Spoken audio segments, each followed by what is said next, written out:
seated, please do not lift them up in the air. Alright, looks like we're inside the reserve. We're starting at the Aturi Forest. Aturi means little in Swahili. Now the animals that live here blend in very well with their natural surroundings. Keep your eyes open and have your cameras ready.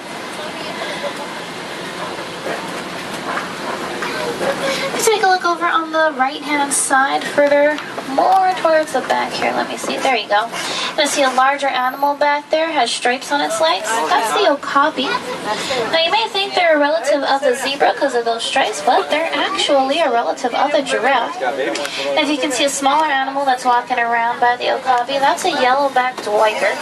Duiker means diver in Afrikaans, refers to the way they dive under the bushes.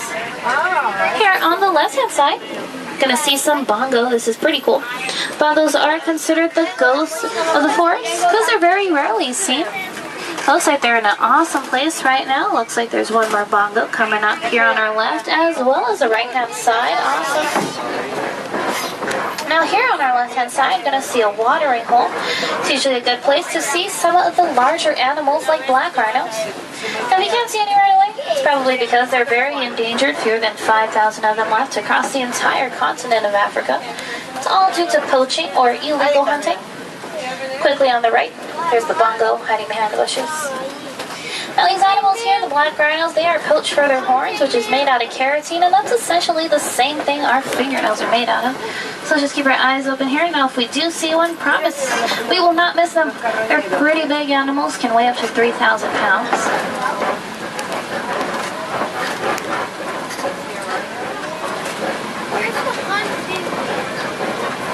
Very quickly, if you look above your head, gonna see an animal spotting guide. That's there to help you identify most of the animals we're gonna be seeing on our safari today. May not see all these animals, but we do get pretty good luck seeing quite a few of them. Over the years, they've gotten used to us humans as well as these large vehicles, so they might come up pretty close. Just be prepared for that. Reason being, they are free roaming, so they can go wherever they want, whenever they want. Take a look here on the right. Gonna see some greater kudu. They're one of the larger antelopes. Males can weigh up to 750 pounds. And if you take a look here on the left on top of the hill, you may be able to see something moving there.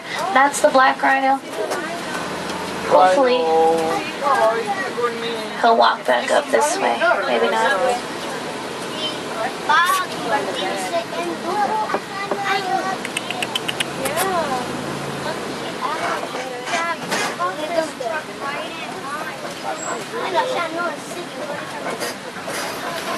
Take a look here on the left hand side. You're going to see some saddle-billed storks. They have the orange bill with black and white feathers.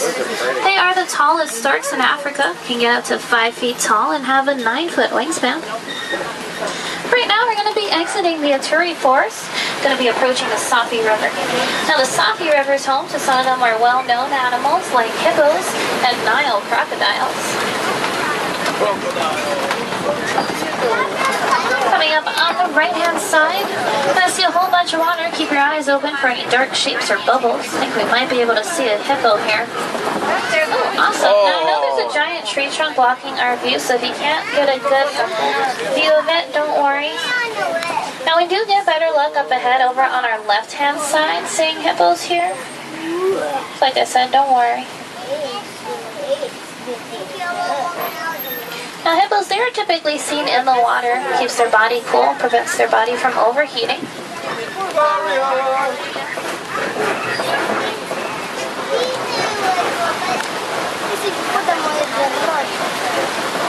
Awesome. Hippo here in the water on the left-hand side.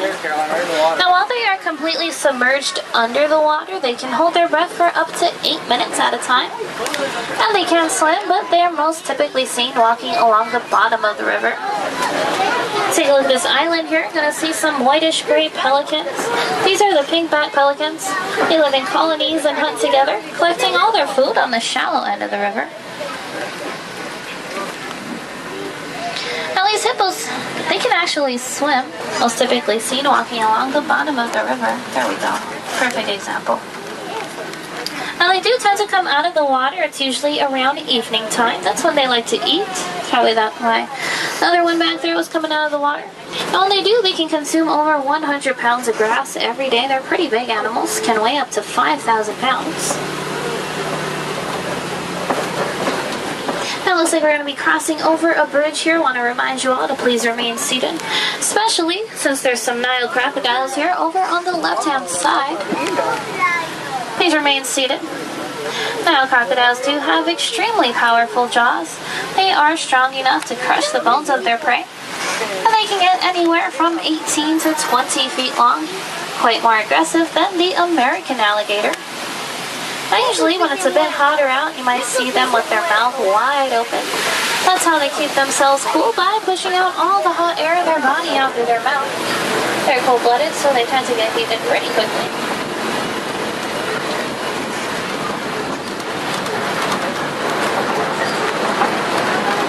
Well, looks like we're moving further away from the Safi River, and we're going to be coming on into a completely different ecosystem.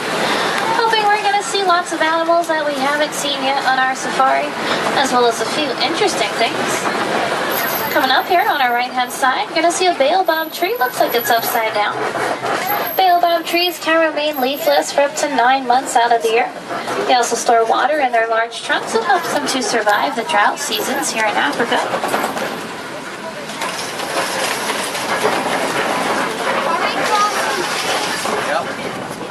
Now this view right here, folks, is my personal favorite view of the savannah.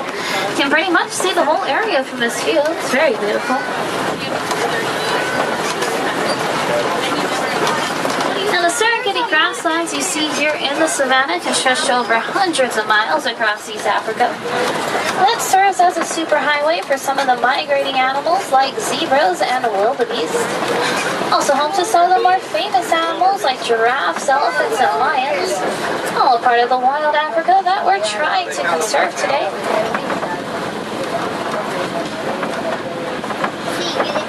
I'm not seeing any right now, so we might have to be driving just for a bit here.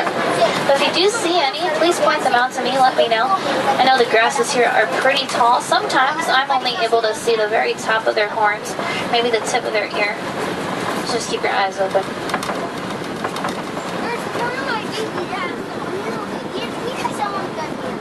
Now if you take a look around, you might notice there's these large mounds of earth that are kind of scattered all over the place here. These are termite mounds. Termite mounds are made out of sand and termite saliva. Now if they've been lying in the sun all day, they can become as hard as concrete. Some of the larger animals, like elephants, use them as scratching posts. Some of the smaller animals, like antelopes, would stand on them. It does serve as a lookout post to see if there's any predators in the area.